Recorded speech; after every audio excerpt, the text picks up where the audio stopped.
Open Kali Linux, and you face over 600 pre-installed tools across 13 complex categories. It's incredibly easy to get lost without a straight path.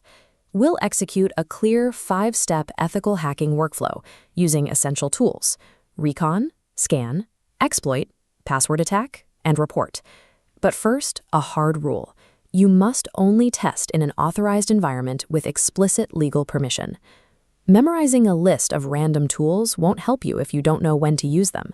Mastering this chronological sequence is the actual skill you need to conduct a professional penetration test. Step 1 starts now. Looking at this split screen, on the left we have our first step, reconnaissance using Nmap.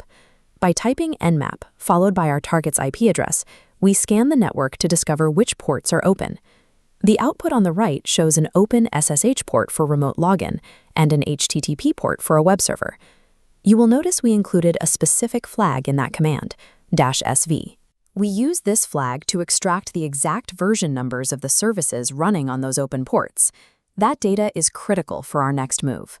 For step 2, we target that newly discovered HTTP port. This terminal window shows us executing the command nicto-h followed by the target URL to initiate a web scan. Nicto is a dedicated web server scanner.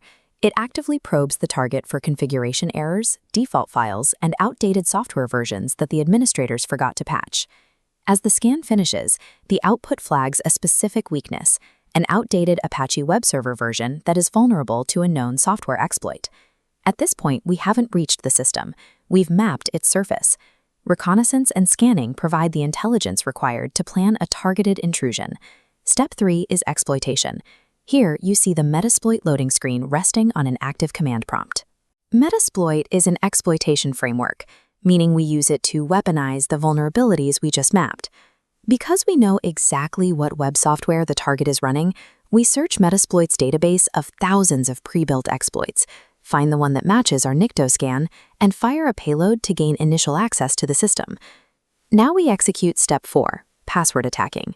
In this terminal window, we pivot back to the SSH port we found in step 1. We are using a tool called Hydra, loaded with a text-based dictionary file full of common passwords. This is an online brute force attack. By specifying the user admin with the -L flag, Hydra systematically tests every single word in our dictionary file against the target's login prompt, guessing rapidly until it finds a match. Looking closely at this terminal output, the bright green text confirms that Hydra successfully matched the admin password. We now have valid login credentials. Compromising a secure system usually requires this kind of layered approach. You combine software exploits with brute force credential theft to establish total control over the target. The final step is reporting. As you can see in this side-by-side comparison, we take the raw, chaotic terminal data on the left and translate it into a cleanly formatted text document on the right. This is a mandatory phase of any professional workflow.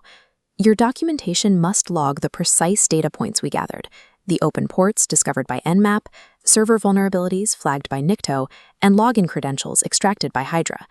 A penetration test is only as valuable as the documentation it produces. Without a clear, actionable final report that helps administrators patch their system, gaining unauthorized access is just digital vandalism. Look at our completed flowchart. With check marks next to recon, scan, exploit, password attack, and report, you have witnessed the exact life cycle of a real-world ethical hack from start to finish. If you want to study the mechanics of any software we use today, open your Kali terminal and type the word man, short for manual, followed by the tool's name.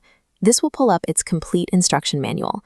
To execute these tools effectively in the field, spend time learning basic networking concepts and Linux command line navigation before memorizing complex exploit payloads. Knowing how to type a command is easy.